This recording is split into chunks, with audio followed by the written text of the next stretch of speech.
അവ ഇവിടെ ഇല്ലാത്തപ്പോ ഇതൊക്കെ ചെയ്താ പോരെ അമ്മായി? പോരാ, അവളുടെ മുന്നിൽ വെച്ച് തന്നെ നീ ചെയ്യണം. ഇനിയിപ്പൊ നിനക്ക് ജോലിയൊന്നും ചെയ്ത് സമ്പാദിക്കണ്ടല്ലോ. നിന്റെ ഭാര്യ ഇഷ്ടം പോലെ സമ്പാദിച്ചോണ്ട് വരുന്നില്ലേ? അപ്പൊ പിന്നെ നീ വീട്ടുപണിയെങ്കിലും ചെയ്യും. ഇത് വല്ലാത്തൊരു ശിക്ഷ തന്നെ അമ്മായി. നീ ഇതിന്റെ ഇരട്ടിയാ എന്റെ ചേച്ചിയെയും ഈ കുടുംബത്തെയും ശിക്ഷിച്ചുകൊണ്ടിരിക്കുന്നത്. ആദർശേനും മൂർത്തി ജ്വല്ലറിക്കും ഇപ്പൊ ഉണ്ടാവുന്ന പല തിരിച്ചടികൾക്കും പിന്നിൽ നീയാണോന്ന് ഞങ്ങക്ക് സംശയമുണ്ട്. അതും നിന്റെ പണിയാണെന്ന് അറിഞ്ഞാ നിനക്ക് ഈ വീട്ടിൽ നിലനിൽപ്പുണ്ടാവില്ല. ആ അമ്മായിയുടെ സാരിയൊക്കെ ഡ്രൈ ക്ലീനിങ് സെന്ററിൽ കൊടുത്താലേ നല്ല വൃത്തിയായിട്ട് വെടുപ്പായിട്ടൊക്കെ കിട്ടത്തുള്ളൂ. ഇത്രയും വൃത്തിയും വെടുപ്പും ഒക്കെ മതി. ചുളുക്കില്ലാതെ നല്ല നീറ്റായിട്ട് അയൺ ചെയ്തു തരണം. നിന്റെ ജീവിതമായി ചുക്കിച്ചുളിഞ്ഞ് കിടക്കുക. ഇനി ഞങ്ങളുടെ ഡ്രസ്സിലും കൂടെ അത് വേണ്ടാന്ന് പറഞ്ഞത്. ഈ അയൺ ചെയ്യാന്നൊക്കെ പറഞ്ഞ കണ്ടു നിൽക്കുന്നവർക്ക് നിസ്സാരമായിട്ട് തോന്നും. പക്ഷേ അതത്ര എളുപ്പമുള്ള പണിയൊന്നും അല്ല. അതൊക്കെ നീ ഒന്ന് മനസ്സിലാക്ക്. എന്തിനാടാ നീ ഇതൊക്കെ ചെയ്യുന്നേ? അമ്മായിക്ക് ഞാൻ അയൺ ചെയ്യുന്നത് വലിയ ഇഷ്ടോ. എന്നിട്ട് ഇതുവരെ എന്റെ ഒരു ഡ്രസ്സ് പോലും നീ ഇതുവരെ അയൺ ചെയ്തിട്ടില്ലല്ലോ. അതെ, കഴിഞ്ഞ ദിവസം ഒരു ജോലിസിനെ കണ്ടപ്പോ അയാള് പറഞ്ഞായിരുന്നു, എനിക്കിപ്പോ ശരിയാണ്, ആ ശനിദോഷം തീരാൻ വീട്ടിലുള്ളവരെ സഹായിക്കണമെന്ന്. ഭാര്യയെ സഹായിക്കണമെന്ന് പറഞ്ഞില്ലേ? വീട്ടിലുള്ളവരെന്ന് പറയുമ്പം അതില് ഭാര്യയും പെടുവല്ലോ. അപ്പൊ നിനക്ക് വെറുതെ ഇരിക്കുന്നതാണ് പ്രശ്നം. നീ ഇങ്ങോട്ട് വന്നേ. അല്ല, ഇത് കഴിഞ്ഞിട്ട് പറ്റില്ല. നിർത്തിയിട്ട് വരാനല്ലേ ഞാൻ പറഞ്ഞത്.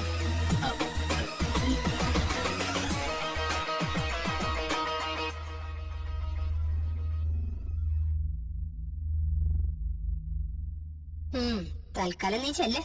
ഇവിടെ വിളിച്ചതല്ലേ. ഇവൾക്ക് എന്താ വേണ്ടെന്ന് വെച്ചാ ചെയ്തു കൊടുത്തിട്ട് ഇത് കംപ്ലീറ്റ് ചെയ്യാൻ നോക്ക്. ശരി അമ്മായി.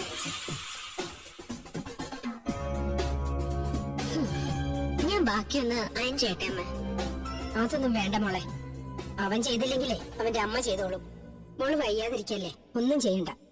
അമ്മേ, നമ്മളിങ്ങനെയൊക്കെ അഭി അവന്റെ അമ്മയും കൊണ്ട് ചെയ്യിപ്പിക്കുമ്പോ ചേച്ചി മിക്കവാറും സത്യങ്ങളൊക്കെ മനസ്സിലാക്കില്ലേ? മനസ്സിലാക്കുന്നുണ്ടെങ്കിൽ മനസ്സിലാക്കട്ടെ മോളെ. അല്ലെങ്കിൽ സമ്മർദ്ദം സഹിക്കാൻ വയ്യാതെ അമ്മയും മോനും കൂടി നടന്നതൊക്കെ തുറന്നു പറയട്ടെ. അമ്മ, അത് വലിയ കുഴപ്പാവൂട്ടോ. അതുകൊണ്ടല്ലേ നമ്മളെല്ലാം സഹിച്ച് ക്ഷമിച്ച് നിൽക്കുന്നത്. അതിന്റെ കൂടെ രണ്ടെണ്ണം മെയ് അനങ്ങാതെ ഇരിക്കണ്ട. അങ്ങനെ ഇരിക്കാൻ ഒരിക്കലും ഞാൻ സമ്മതിക്കില്ല മോളെ.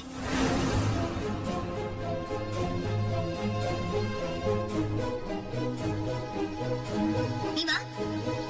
നിനക്ക് പണിയൊന്നും ഇല്ലെന്നല്ലേ പറഞ്ഞേ? പണി തരാം.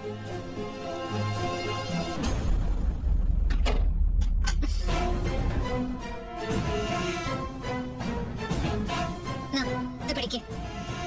എന്റെ കാൽപാദത്തിന് ചെറിയ വേദനയുണ്ട്.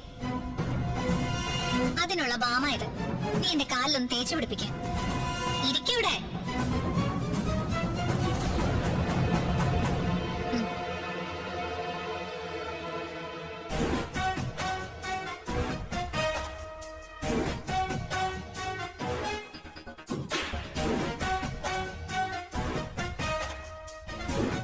എന്റെ ദൈവമേ, ഇതിപ്പോ അമ്മ വീട്ടുവേലക്കാരി, മോൻ വീട്ടുവേലക്കാരൻ.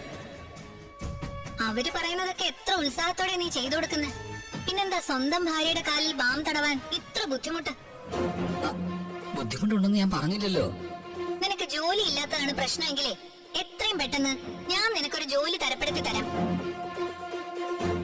നിന്റെ ചേട്ടനെക്കാളും അനിയനെക്കാളും നീ തീരെ താഴെ പോവാൻ പാടില്ല. നമ്മുടെ സ്റ്റാറ്റസിനനുസരിച്ചുള്ള ഒരു ജോലിയാണ് ഞാൻ നോക്കുന്നത്. അല്ലെങ്കിൽ എപ്പോഴേ നിനക്കൊരു ജോലി സംഘടിപ്പിച്ചു തരാൻ എനിക്ക് പറ്റുമായിരുന്നു. മൂർത്തി ജ്വല്ലറിൽ പയ്യനെന്നൊക്കെ പറഞ്ഞ ജോലിയൊക്കെ കിട്ടും. പക്ഷെ ഞാൻ ജയിലിൽ കിടന്നത് മിക്ക ആൾക്കാർക്കും അറിയാം. അതുകൊണ്ട് ഈ നാട്ടിലിപ്പോ ഒരു ജോലി ബുദ്ധിമുട്ടായി. ഈ നാട് വിട്ട് നീ പോണ്ട ആവശ്യമൊന്നുമില്ല. പക്ഷെ ജോലി കിട്ടുന്നവരെ കുറച്ചുകൂടി ബോൾഡായിട്ട് ജീവിച്ചൂടെ അബി? നീ എന്തിനാണ് എന്നെ ഇങ്ങനെ നാണം കെടുത്തുന്നേ? നീ ശ്രദ്ധിച്ചില്ല അമ്മയുടെ കാര്യം? അമ്മ ഇപ്പൊ ഈ വീടിനകത്ത് കിടന്ന മാടിനെ പോലെ പണിയെടുക്കുക. അതിന്റെ ആവശ്യം എന്താന്നാ ഞാൻ ഈ ചോദിക്കുന്നത്. രണ്ടമ്മായിമാരും അടുക്കളയിൽ കേറിയിട്ട് പോലും നിന്റെ അമ്മ കേറിയിട്ടില്ല. ഇനി കേറുവാണെങ്കിൽ തന്നെ അവിടെ എന്തെങ്കിലും സവോളയോ തക്കാളിയോ ഒക്കെ അരിഞ്ഞോണ്ട് അങ്ങോട്ട് നിൽക്കും. അങ്ങനെയുള്ളവരാ ഈ പേളയ അമ്മായിയെ പോലെ അടുക്കളയിൽ കയറ്റാതെ ഒറ്റയ്ക്ക് നിന്ന് പണിയെടുക്കുന്നത്. അതെ, ഒരുത്തി ഇപ്പൊ വന്ന നീ കണ്ടില്ലേ, അവന്തിക. അവളുടെ കല്യാണം എന്തായാലും ഉടനെ നടക്കും.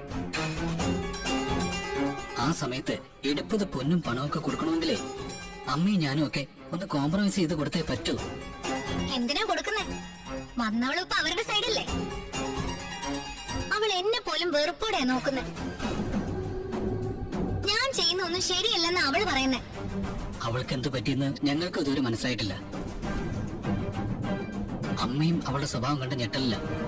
അതുകൊണ്ട് ഇവിടെയുള്ളവർക്ക് എല്ലാവർക്കും അവളോട് സിമ്പതിയുണ്ട്. അവൾക്ക് കൊടുക്കാനുള്ളതൊക്കെ അവര് കൊടുക്കുകയും ചെയ്യും. അതോർത്ത് നീയും നിന്റെ അമ്മയും വിഷമിക്കേണ്ട കാര്യമൊന്നുമില്ല. പോട്ടെ നവ്യെ, വിഷമിക്കാതെ. മതിയോ? ഒരു കാല് തിരുമുമ്പോ മറ്റേ കാലിന് വിഷമാവില്ലേ? ആ കാലം കൂടെ അങ്ങോട്ട് തിരുമ.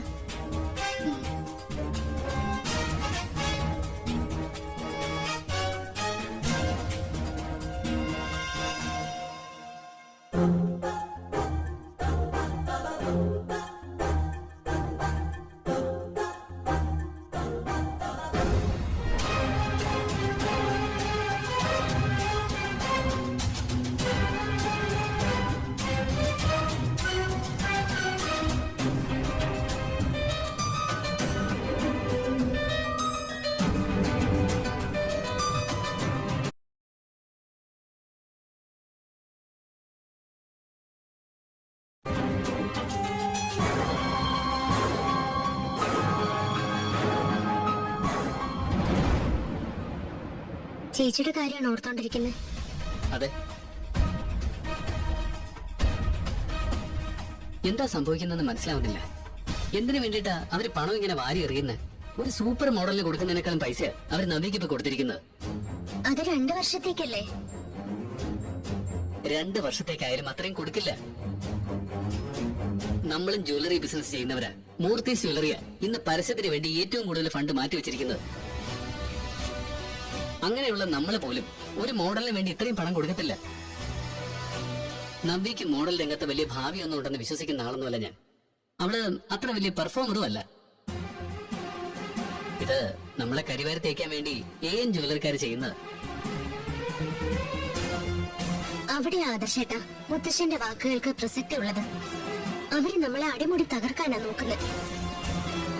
നമുക്ക് ഇതുവരെ ഇതുപോലൊരു കോമ്പറ്റീഷൻ ഉണ്ടായിട്ടില്ല.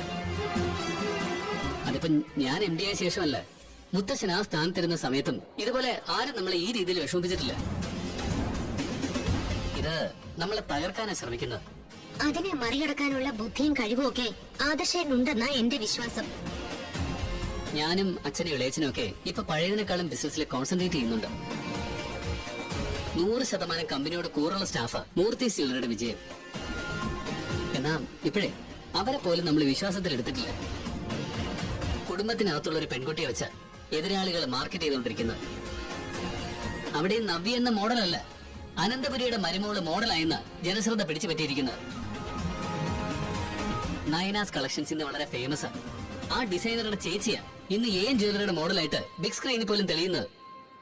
ഏത് തിയേറ്ററിൽ പോയാലും ഇപ്പൊ നവ്യയെ കാണാൻ പറ്റും. പണം വാരി എറിയ അവര്. അതങ്ങനെ ആയിക്കോട്ടെ. അതിപ്പോ ബിസിനസ് പിടിക്കാൻ വേണ്ടിയിട്ട് അങ്ങനെയൊക്കെ ചെയ്യാറുണ്ട്. പക്ഷേ ഇവിടെ മൂർത്തി ജ്വല്ലറിയും കുടുംബത്തെയും ടാർഗറ്റ് ചെയ്ത് ആരൊക്കെയോ പ്രവർത്തിക്കുന്നുണ്ട്. ഏൻ ജ്വല്ലറിയുടെ MD ആ ഡേവിസാ. അയാളെ പറ്റി ഞാൻ അന്വേഷിച്ചു പോയായിരുന്നു. അങ്ങനെ ഒരാൾക്ക് നമ്മളുമായിട്ട് ഒരു ശത്രുതയില്ല. അയാളുമായിട്ട് മുൻപരിചയമില്ല. പിന്നെ ആരാ മറിഞ്ഞിരിക്കുന്ന ശത്രു? എനിക്കാണെങ്കിൽ ഒരു പിടിയും കിട്ടുന്നില്ല.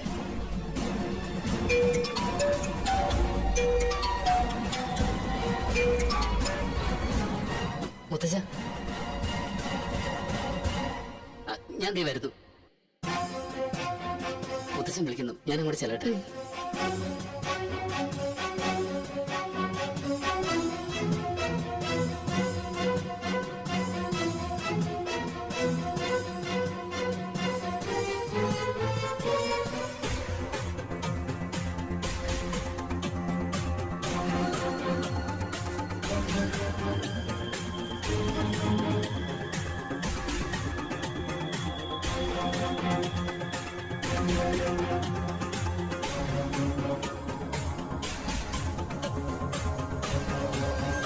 എന്താ മുത്തശ്ശ?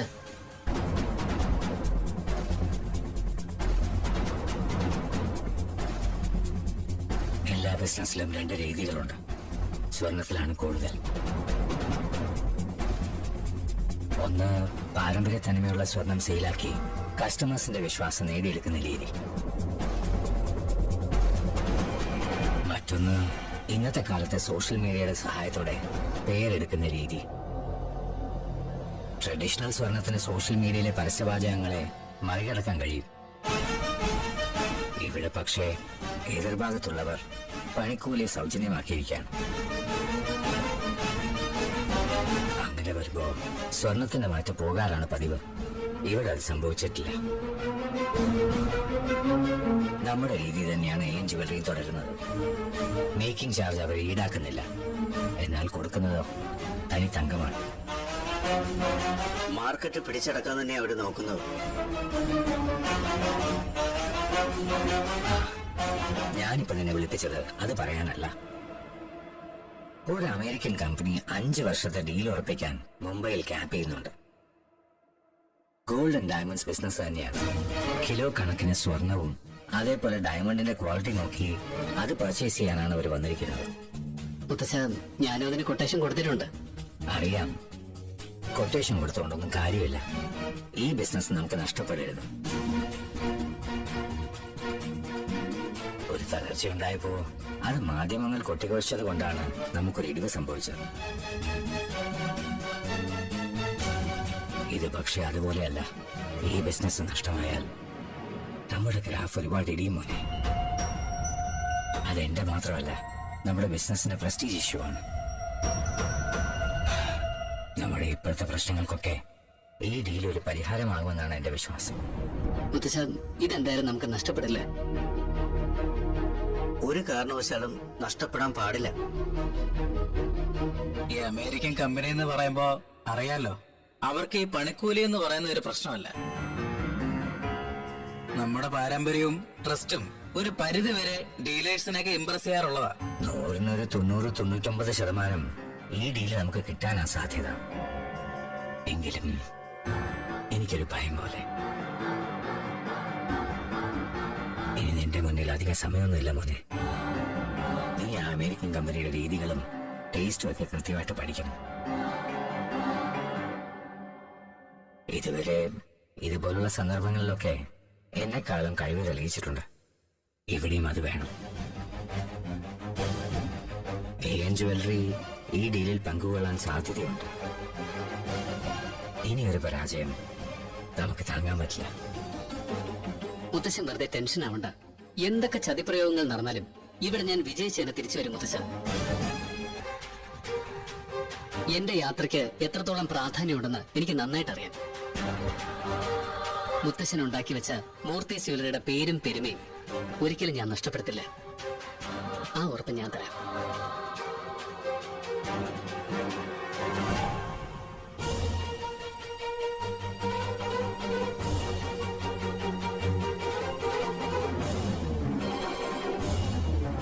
ഏറ്റെടുത്ത ദൗത്യത്തെപ്പറ്റി അവന് നല്ല ബോധ്യമുണ്ടെന്ന് എനിക്കറിയാം.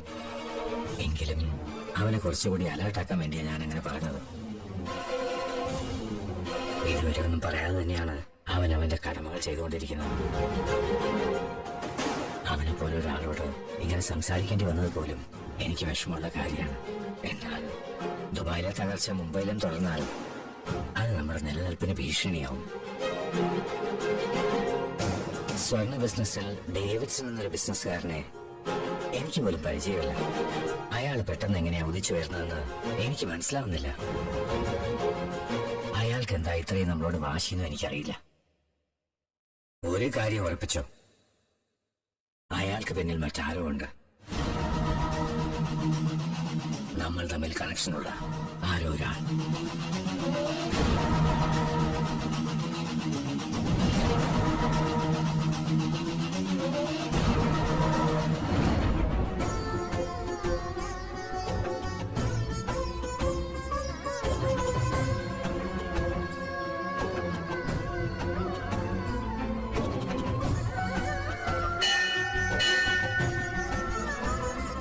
കുടുംബത്തിന്റെ മുഴുവൻ പ്രാർത്ഥനയും പ്രതീക്ഷയുമായിട്ട് എന്റെ മോൻ മുംബൈയിലേക്ക് പോകുന്നത്.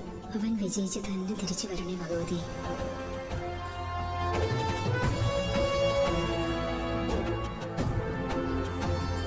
അച്ഛൻ ആഗ്രഹിക്കുന്നത് പോലെ എല്ലാം നടക്കണേ. മൂർത്തിയസ് ജ്വല്ലറിയുടെ പതനം എത്രയും പെട്ടെന്ന് ഉണ്ടാവണേ.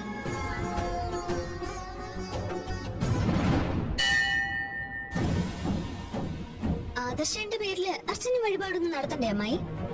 അതൊക്കെ പറഞ്ഞിട്ടുണ്ട് മോളെ. എനിക്ക് ഓർമ്മ വെച്ചത് പിന്നെ മുത്തശ്ശനെ ഇത്രയും ടെൻഷനോടെ ഞാൻ കണ്ടിട്ടില്ല. ഇങ്ങനെയൊരു സാഹചര്യം ഇതുവരെ ഉണ്ടായിട്ടില്ലല്ലോ മോളെ.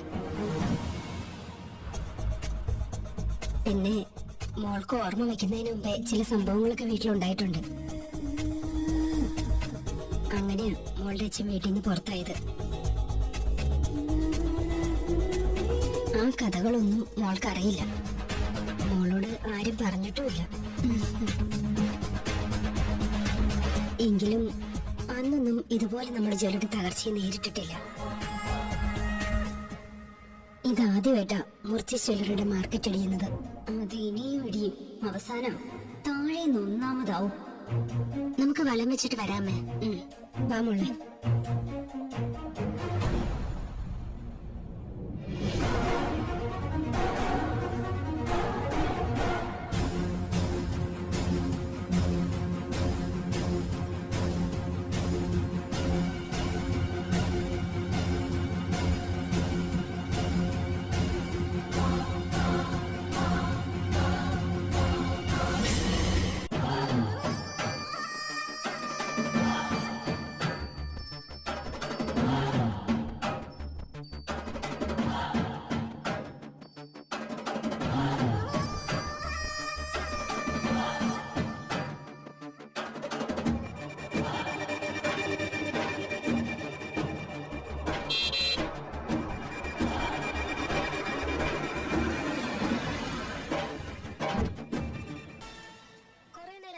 വന്നിട്ട് ഇല്ല, ഞാനിപ്പോ വന്നതേ ഉള്ളൂ.